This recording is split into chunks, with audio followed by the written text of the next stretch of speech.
বন্যা দুর্গত যে এলাকাগুলো আছে ওখানে মানুষদের যে রকম ফিল্ট্রেশন সিস্টেম থাকে ওই ফিল্ট্রেশন সিস্টেম কিন্তু 100%ই নিশ্চিত করে না যে ওরা পিওর পানি খাচ্ছে কিনা। এজন্য ওরা অনেকেই কিন্তু অনেক ভোগান্তির মধ্যে দিয়ে যায়।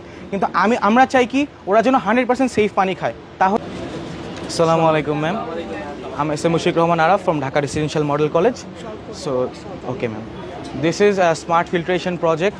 আমরা হচ্ছে এখানে বন্যার পানি ব্যবহার করে বেসিক্যালি আমরা বন্যা দুর্গত যারা থাকে ওদের যেন ইনস্ট্যান্টলি পানি পেতে পারে এজন্য একটা ফেইল সেফ মেকানিজম তৈরি করেছি, যেখানে আমরা মরিঙ্গা ওলাইফেরা ইউজ করি এবং মরিঙ্গা ওলাইফেরার কারণে এখানে মরিঙ্গার যে প্রোটিন আছে এটা বায়োকগুলেন্ট হিসেবে কাজ করে, যেটা একটা ক্লিন আর পিএইচ নিউট্রালাইজড ওয়াটারকে অ্যাক্টিভ চারকোলের মধ্যে নিয়ে যায় এবং এখান থেকে ফিল্ট্রেট হয়। এখানে আমরা একটা সেন্সরের অনেকগুলো মডিউল ইউজ করেছি, যেটা অনলি যদি সেফ হয় পানিটা WHO স্ট্যান্ডার্ডস অনুযায়ী তাহলে এটা পানি পাস করতে দেয়, না হলে পানি পাস করতে দেয় না। অ্যান্ড আমরা এটা আমাদের পিওরিটি টেস্ট করেছি ICDRB থেকে। টেস্ট করার সময় আমরা দেখেছি যখন আমরা পানি টেস্ট করতাম তখন 75,000 কোলাইফরম ইউনিটস থাকতো, কিন্তু আমাদের পানি ফিল্টার করার পরে জিরো, লিটারালি জিরো। অ্যান্ড আমরা হচ্ছে স্টকহোম ওয়াটার উইকের জন্য আমাদের এই পেপার একটা লিখেছিলাম, যে পেপারটা পাবলিশ হয়েছে।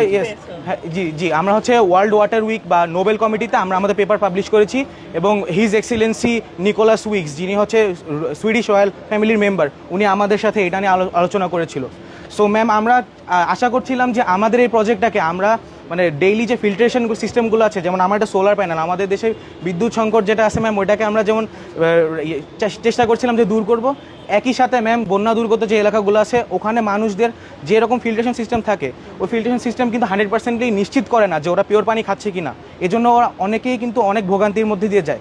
কিন্তু আমরা চাই কি ওরা যেন 100% সেফ পানি খায়, তাহলেই কেবলমাত্র ওরা সেফ থাকতে পারবে। কারণ অনেক সময় দেখা গিয়েছে বিভিন্ন কারণে তানের পানিটা পৌঁছাতে পারে না এবং ওদের পেলেও অ্যাডিকুয়েট হয় না। সো আমরা চাই ম্যাম যে এটা যেন যথাযথভাবে ফান্ডেড হয় এবং যাতে আমরা সামনে এটাকে আরও মানুষের হাতে পৌঁছে দিতে পারি, so that they can be benefited from it. And ma'am kindly আমাদের একটা গিফট হ্যাম্পার ছিল ম্যাম আপনার জন্য।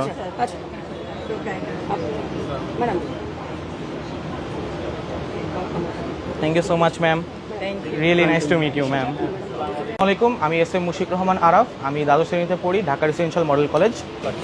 জি, আমাদের অনেক ভালো লেগেছে, she was very supportive to us. And আমরা এই কম্পিটিশনে পার্টিসিপেট করার পর আর কি বুঝতে পারলাম যে the government is ready to hear what young innovators have to say. So this is a good initiative for the students and it's a really good platform for the opportunities.